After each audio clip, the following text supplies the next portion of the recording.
The warlord's throne was carved from the bones of leviathans, its blackened surface gleaming under the sterile light of the command chamber. Kareth Vorn sat there like a living monument to conquest, his scaled fingers drumming idly on the armrest while the viewport beyond him showed the smoldering ruin of the human colony below. The planet's cities were reduced to jagged teeth of concrete and steel jutting from seas of ash. A dozen of his officers stood in a loose semicircle, their postures casual, their eyes glinting with the bored satisfaction of predators after an easy kill. A human woman knelt in the center of the room, her wrists bound by a simple restraint strip. She was dressed in civilian garb, dust-caked jacket, boots scuffed from running, but there was nothing broken about her posture. She met his gaze without flinching, the set of her jaw neither defiant nor submissive. That calmness was what irritated him most. Kareth leaned forward, letting the joints in his armored limbs click in the silence. "You human," he said, his voice a low vibration. "Do you know who I am?" Her lips curved just enough to suggest amusement. Judging from the decor, someone with an overcompensation problem. The officers chuckled, low and cruel. Kareth didn't smile. He rose, stepping down from the throne, his boots ringing against the metal floor. When he reached her, he grabbed her by the wrist, his claws wrapping fully around the narrow bones, and hauled her to her feet. Her balance was steady, too steady for someone who had supposedly been dragged from the wreckage of her homeworld. "You will tell me about your colony's defenses," he said, tightening his grip until tendons in her forearms strained. "Every hidden cache, every." The motion was too quick for his eyes to register. She shifted her weight, rotated her trapped wrist inward, and with a precise pivot of her body corrected the angle of his grip. A heartbeat later, white-hot pain lanced through his arm as her shoulder drove into his elbow joint. The sharp crack was audible even over the startled shouts of his guards. He staggered back, clutching his arm to his chest, every muscle locked against the pain. She stood exactly where he had left her, breathing evenly, hands now relaxed at her sides. The restraint strip dangled in two useless halves on the floor. Two guards lunged forward, shock batons raised, but Kareth barked an order through clenched teeth, and they froze. The humiliation burned hotter than the injury. This was no accident. She had moved like someone who had studied anatomy, his anatomy, and found the weak point without hesitation. Medics arrived, their multi-jointed tools hissing, as they sealed the fracture. One of his officers, a broad-shouldered brute named Drelvek, allowed himself a smirk. A savage but effective. Perhaps she's worth keeping for the arena. Kareth flexed his repaired arm slowly, his gaze never leaving the woman. "No," he said, "she's worth more than that." He turned back to his throne, masking the lingering tremor in his fingers. "Place her in secure confinement. Feed her, and make sure she speaks to no one without my order." As the guards led her away, she glanced back over her shoulder, not gloating, not mocking, but measuring him. The look was clinical, as if she were already mapping out the next fracture she would cause. Once she was gone, the room's tension broke into easy conversation. Officers traded jokes about fragile humans, dismissing the incident as a fluke. Kareth said nothing, letting the noise cover the knot of unease coiling in his chest. It had been centuries since anyone had touched him in combat, longer still since anyone had injured him in single motion. The fleet's next objective was already cued in the holo display, a small, remote human moon base just beyond the Terran system. Intelligence described it as a refueling station, lightly defended, strategically insignificant. Kareth approved the strike without hesitation. There was no need for subtlety. The Tsar Dominion's will was enforced through overwhelming force, not drawn-out strategy. The humans would see the hammer fall, and no resistance was futile. Hours later, the fleet emerged from slip space above the gray sphere.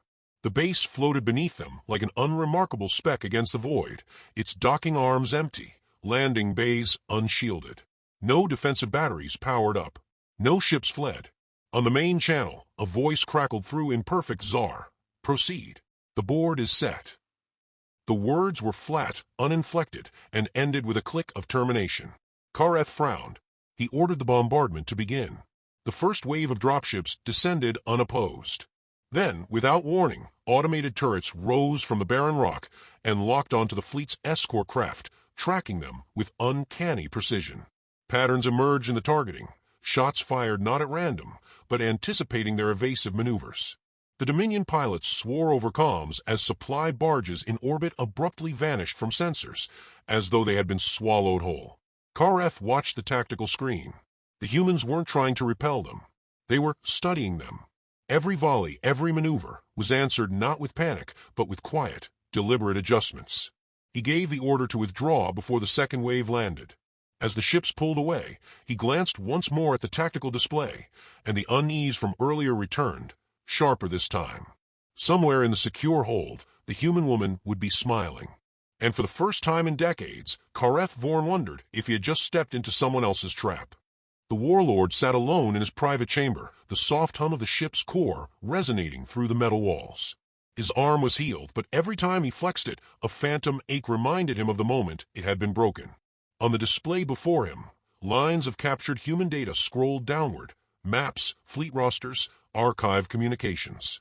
The Dominion's encryption teams had finally breached the colony's mainframe, expecting scattered defense plans or pleas for aid. Instead, they found meticulous logs spanning decades, each file dated, each movement recorded with military precision.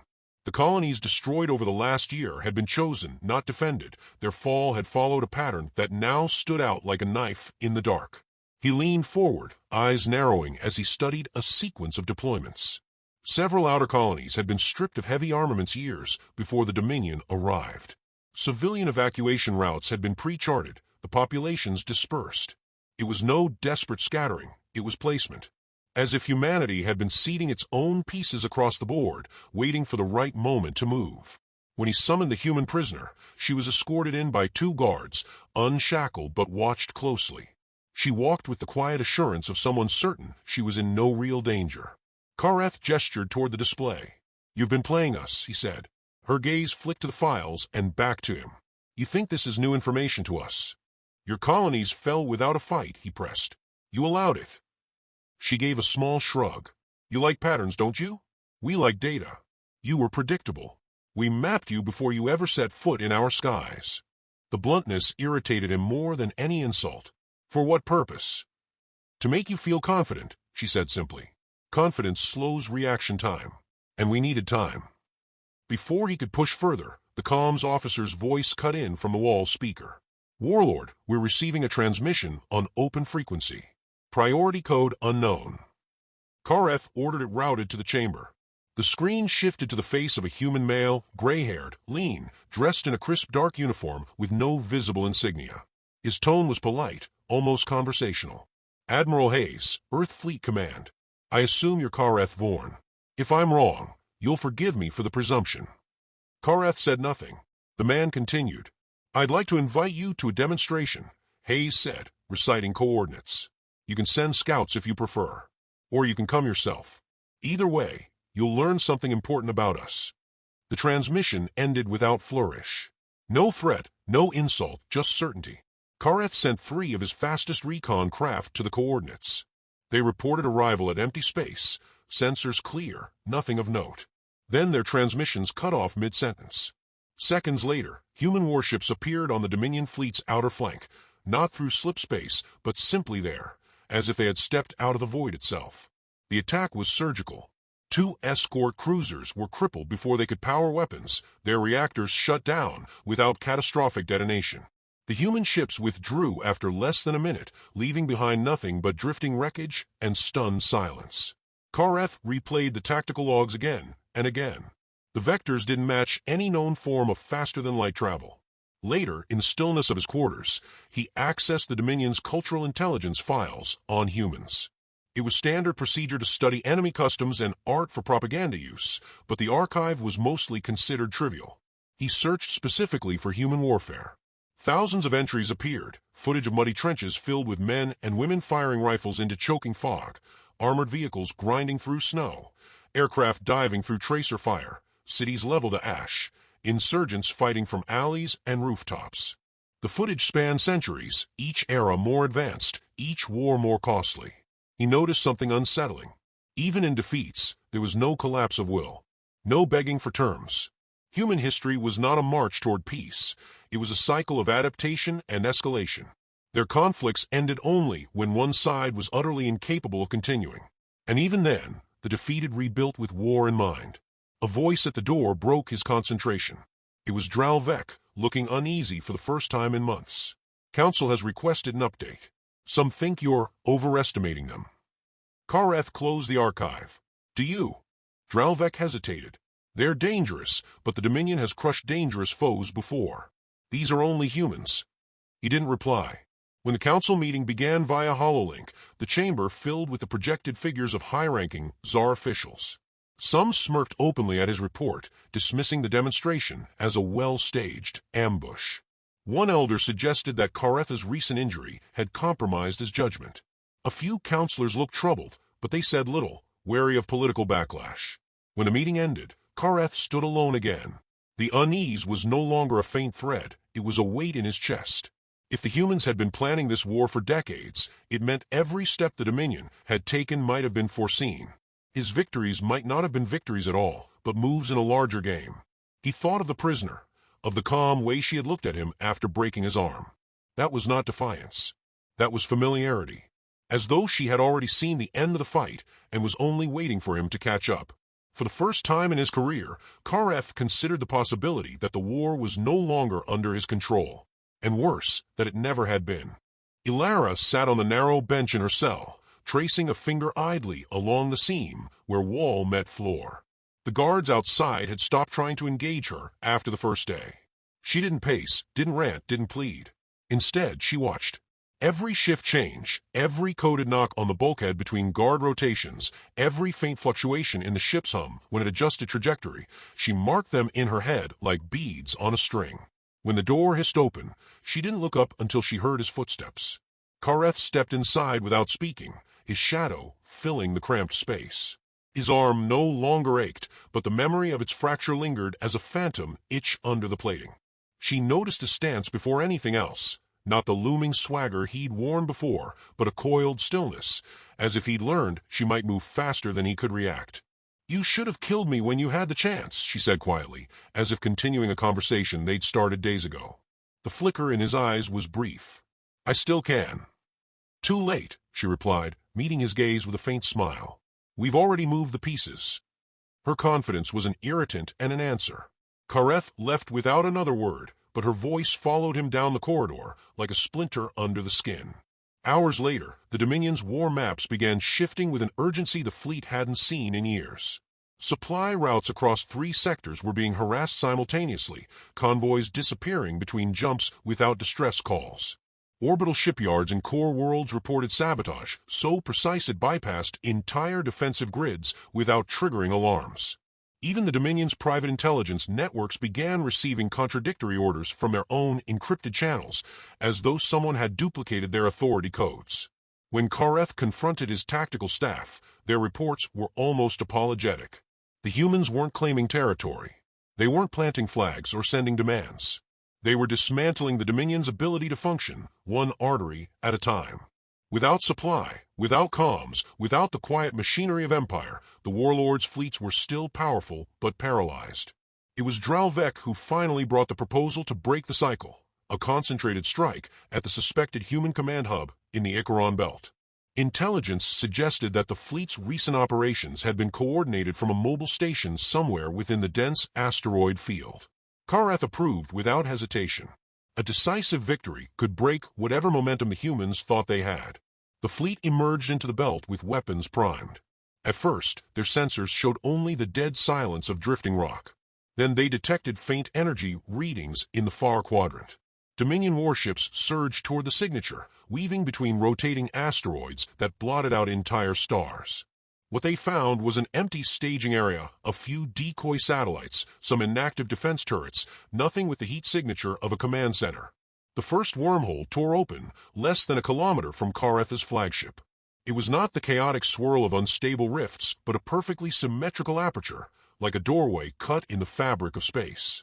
Human ships poured through, not in an overwhelming tide, but in tight, deliberate formations that slid into the Dominion's blind spots before the fleet could even turn to meet them. Kareth's comms lit with a direct channel. Hayes appeared on the main screen, hands clasped loosely behind his back, voice even. "You've mistaken our patience for weakness. That ends now." The battle that followed was unlike any Kareth had fought. Human ships didn't press for kills, they stripped his fleet of cohesion. Every time a Dominion vessel maneuvered to flank, a human counterpart was already there to block or counter, as if the move had been predicted in advance. Artificial intelligence, Kareth realized, but not the clumsy, reactionary kind. This was anticipatory, as though it had been trained on the Dominion's every tactic. 2 of his flagships lost propulsion within minutes. A third was rendered blind by targeted sensor strikes, drifting helplessly. The humans didn't destroy them. They disabled and moved on, boxing the fleet in tighter with each engagement. It wasn't war, it was surgery. In the chaos, Karetha's personal guard fought with desperate precision, buying him the seconds he needed to reposition. Even so, one by one they fell, crushed under debris, vented into space, cut down by pinpoint weapons fire. Then the comms officer turned to him, pale under scaled skin. "Sir, all escape vectors have been sealed. They've calculated the hyperspace thresholds ahead of time." Kareth looked once more at the tactical display. The map of the battlefield glowed with encirclement, every Dominion asset pinned. In the center of the display, his flagship was no longer moving, not because it couldn't, but because he saw no point in maneuvering when every path ended in a trap. "Signal the fleet to cease fire," he ordered. For a moment, only static answered. Then one by one, Dominion weapons went dark, the silence between shots stretching into something heavier. The human ships held their positions, engines idling, their formation as precise as a blade edge. Kareth stood on his bridge, the cold certainty settling in. This war would not be won by overwhelming force. It was already lost, and the humans had simply chosen a moment to reveal it. The Dominion's banners hung limp over the Council spire, their once proud colors faded under the shadow of orbiting human fleets. From the upper terrace of the spire, Kareth could see the silent rows of human warships suspended in perfect alignment above the capital. They did not prowl or posture. They simply waited, a wall of steel, and will that needed no movement to project dominance. There was a precision to their presence, an unspoken message. They could end everything in minutes, but chose not to. Within the council chamber, the surviving Tsar leadership sat in a half-circle, eyes fixed on the figure standing at the center of the floor. Admiral Hayes had come in person. No guards, no entourage, only his steady gaze and the faint rasp of his boots on the polished stone. His voice was calm, almost weary, but carried through the chamber, like a blade sliding from its sheath. "You've seen what we can do," Hayes said. "You've seen what we've chosen not to do." One counselor leaned forward, his crest bristling. "If you mean to humiliate us, human, be done with it." Hayes shook his head. "Humiliation is a waste. We don't want your cities burned or your people enslaved. We want order, stability, and we've learned that sometimes the only way to have it is to hold the knife at the table." Kareth stood apart from the others, silent. The weight of the last weeks clung to him. Battles lost without slaughter, traps sprung without malice, victories that felt like mercy yet cut deeper than any defeat. Hayes' gaze moved to him. "You understand," the Admiral said, not as a question. Kareth did not deny it. "You could have destroyed us." "We still could," Hayes replied, his voice level. "But conquest was never the point. We're giving you a choice. Integrate into the accord we're building or stand outside it and watch your influence bleed away until nothing remains." The council erupted in low, angry murmurs. To accept meant submission. To refuse meant slow extinction. But Kareth knew there was no real decision here. The humans had dismantled the Dominion's fleets, crippled their logistics, and shattered the illusion of invincibility that had bound their empire together. The people would not follow leaders who led them into further ruin. When silence returned, Hayes spoke again. "Local governance remains yours. Your fleets remain yours. But your interstellar policy becomes part of the accord. Trade, security, diplomacy, we manage it together. You will adapt to our rules, or you will vanish in the space between stars." The words were not loud, yet they filled the chamber with the finality of a sentence passed. Kareth knew the counselors were looking at him now, some with hatred, some with desperate hope. He stepped forward, claws clicking lightly against the stone. "Then I will serve as your voice in this accord," he said. "Better to have a seat at the table than be the meal." The council murmured again, but no one objected. The decision had been made. Hayes inclined his head, not in gratitude but acknowledgement, as though this outcome had been inevitable from the moment the humans began their war. The following day, the surrender was formalized without ceremony. Human ships remained in orbit, not to garrison but to remind. Across the Dominion's territories, systems ceased resisting. Some even welcomed the change, eager to trade the fear of invasion for the certainty of rule under the new order. Delara was released from her cell and brought to the spire without explanation. She wore no uniform, only the same jacket from the day she'd been captured, its fabric now patched and worn. She passed Kareth in the grand hallway without slowing, without even a glance. The gesture stung more than any insult. She had ended his reign as an enemy worth addressing. He watched her join Hayes at the base of the terrace steps. They spoke briefly, words too soft for him to hear, then moved together toward the waiting shuttle. The sight was not of victors departing a conquered world, but of stewards leaving a territory they now considered theirs by right. Kareth remained at the terrace rail long after the shuttle rose into the pale sky. He thought of the moment in the throne room when she had broken his arm, the shock, the precision, the complete absence of wasted movement. In that instant, she had not simply injured him. She had revealed the truth. His power had always been fragile, and she had known exactly where to press. The war had unfolded the same way, a series of calculated fractures until the whole structure gave way.